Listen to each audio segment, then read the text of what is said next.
நம்முடைய மாண்புமிகு முதலமைச்சர் அவர்கள் விருதுநகர் மாவட்டத்திற்கு வருகிறது பல்வேறு நலத்திட்ட பணிகளை துவக்கி வைக்கிற போது குறிப்பாகவும் சிறப்பாகவும் நம்முடைய விருதுநகர் மாவட்ட ஆட்சியர் அலுவலகத்தை திறந்து வைத்து ஒரு பெருமையினை நம்முடைய விருதுநகர் மாவட்டத்துக்கு அளித்த போது அவரிடத்தில் நம்முடைய விருதுநகர் மாவட்டத்தினுடைய வளர்ச்சிக்கான பல்வேறு கோரிக்கைகளை மாவட்டத்தினுடைய அமைச்சர் என்கின்ற வகையில் நானும் அண்ணன் KKS சாரும் நம்முடைய சட்டமன்ற உறுப்பினர்கள் சீனிவாசன் அவர்கள் தங்கபாண்டியன் போன்றவர்கள் மற்ற சட்டமன்ற உறுப்பினர்கள் எல்லாம் இணைந்து ஒரு இடத்துல கோரிக்கைகளை நாங்கள் வைத்தோம்.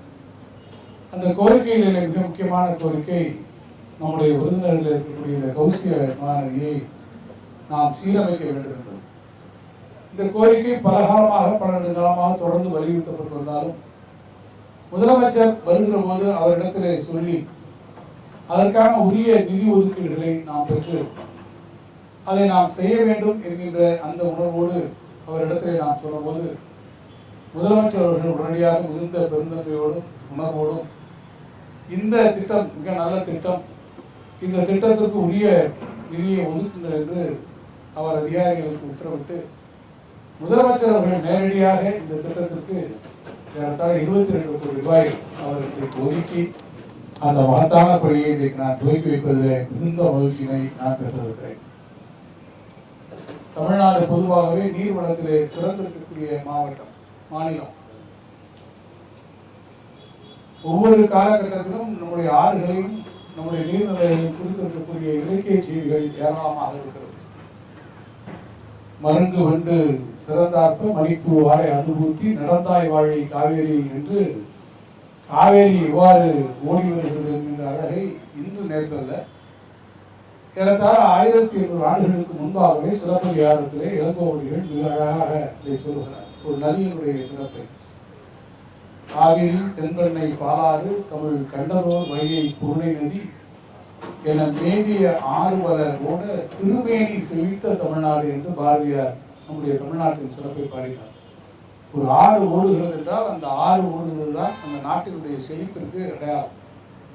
ஆனால் கால வெள்ளத்திலே நம்முடைய கௌசிய மாநதி என்பது அந்த நதி ஆறு என்கின்ற அந்த ஒரு நிலையை அது இழந்து அது ஓடையாக சுருக்கி அந்த ஓடையும் கூட இப்போது பெருமளவிலே கழிவுநீர் செல்லக்கூடிய ஒரு வாய்க்காலாக மாறிவிட்டிருக்கக்கூடிய ஒரு சூழ்நிலை.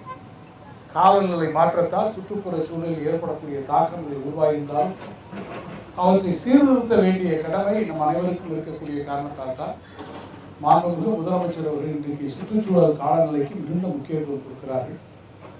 அதே போல நம்ம இந்த நதிகளை சீரமைத்தால் தான், நம்முடைய நீர்நிலைகளை சீரமைத்தால் தான் விவசாயம் பெருகும், நிலத்தடி நீர் பெருகும்.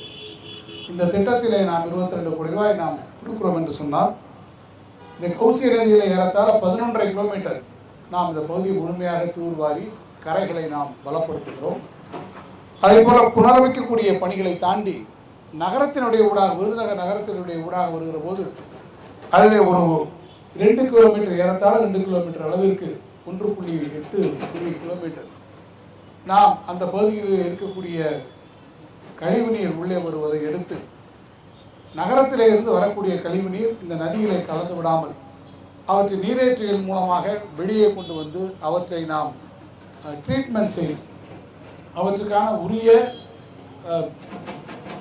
ஏற்பாடுகளை செய்து அதில் இருக்கக்கூடிய கழிவு நீர்களை அகற்றி அவற்றை நல்ல நீராக மாற்றி அதை மீண்டும் நம்முடைய நதியிலே விடக்கூடிய அளவிற்கு அந்த பணிகளையும் சுத்திகரிப்பு பணிகளையும் நாம் இந்த முறை இதிலே செய்ய இருக்கிறோம்.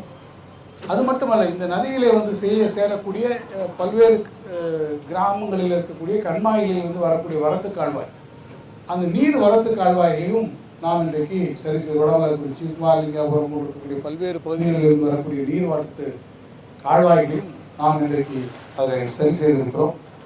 ஏறத்தாழ இந்த பணிகளின் மூலமாக 3000 ஏக்கர் பாசன பரப்பு இன்றைக்கு மீட்டெடுக்கப்பட்டு அது பயன்படுத்த அளவிலே அமைய இருக்கிறது.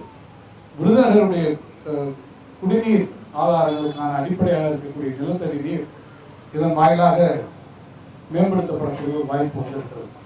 எனவே இத்தகைய ஒரு நல்ல திட்டங்களை எல்லாம் உருவாக்கி இங்கே இருக்கக்கூடிய இந்த செடிகளெல்லாம் கருவேலை மரங்கள் முன்னிருப்பதெல்லாம் எடுத்து முழுமையாக இதை தூர்வாரி அதை கரைகளை பலப்படுத்துவதோடு ஏன்னா நீங்க உள்ள இருந்து வரக்கூடிய கழிவு நீரை நம்ம தடுக்கலைன்னா இவ்வளவு தூர்வாரியும் அது பின்னால பிரயோஜனம் தான். கழிவு நீர் வந்து கொண்டே இருக்கும், நாம் தூர்வாரி கொண்டே இருப்போம். ஒவ்வொரு முறையும் இது நடக்கும். எனவேதான் முதல் முறையாக இந்த கழிவு நீர் உள்ளே வருவதை முனிசிபல் பகுதியில இருந்து, நகராட்சி பகுதியில இருந்து, நகர பகுதியில இருந்து வரக்கூடிய கழிவு நீர் எங்கெல்லாம் கலக்கிறதோ அந்த இடங்களை கண்டறிந்து அந்த கழிவு நீரை கலக்காமல் அதை மீண்டும் மறுசுழற்சிக்கு எடுத்து சென்று சுத்திகரித்து, சுத்திகரிக்கப்பட்ட நீர் மட்டும்தான் ஆற்றுக்குள்ளே வர வேண்டும் என்கின்ற அந்த அமைப்பையும் சேர்த்தே இதை செய்யக்கூடியது நீண்டகால திட்டமாக இது பயன்படுத்த கலவை இருக்கும் என்பதை நான் தெரிவித்து, இந்த திட்டம் ஒரு மிக முக்கியமான திட்டம்.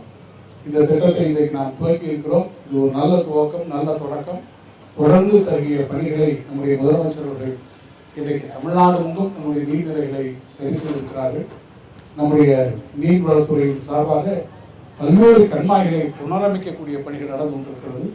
பல நீர்ப்பாசன திட்டங்கள் எங்களுடைய பகுதியில் எடுத்துக் கொண்டிருக்கிறது சொன்னால், இன்றைக்கு சென்னம்பட்டி அணைக்கட்டு திட்டம் போன்ற திட்டங்கள், நிலையூர் கம்பி கடிக்கூட திட்டம் போன்ற திட்டங்கள் எல்லாம் செய்து கொண்டிருக்கிறோம். ஆணைக்கூட்டம் பகுதியில் இருக்கக்கூடிய அந்த அணைக்கட்டை இன்றைக்கு முழுமையாக சீரமைக்கக்கூடிய பணிகள் நடக்கிறது. இதில் எவ்வளவோ பணிகள் நம்முடைய முதலமைச்சர் செய்திருந்தாலும் நீர் முக்கியம்.